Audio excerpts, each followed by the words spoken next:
Hey everyone, today I'm going to show you how to format and reinstall Windows 11. So let's get started with this quick tutorial.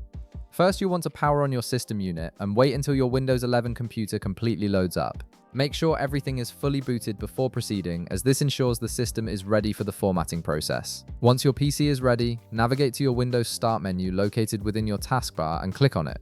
When the Start menu opens, type in Settings and press Enter. This will launch the Microsoft Settings window, which is your central hub for all system configurations and adjustments. From the Settings window, look for and click on the System Settings option. This section controls your device's core functions and system-wide features. Within the system settings, direct your attention to the left-hand menu where you'll see a search bar. This search bar helps you quickly find specific settings without having to browse through multiple menus.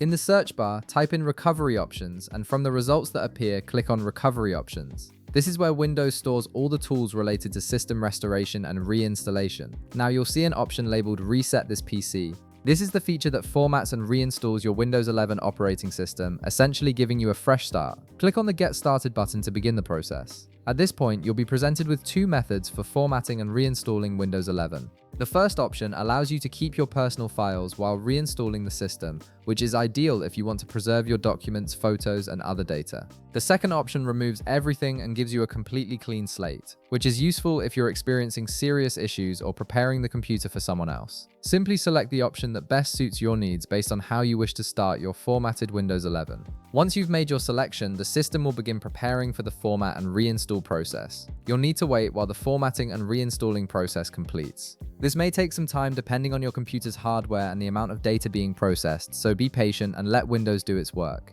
The system will automatically restart and guide you through the rest of the setup. And that's it. You've successfully formatted and reinstalled Windows 11, giving your computer a fresh start. If this video helped you out, be sure to leave a like, subscribe, and I'll see you in the next one.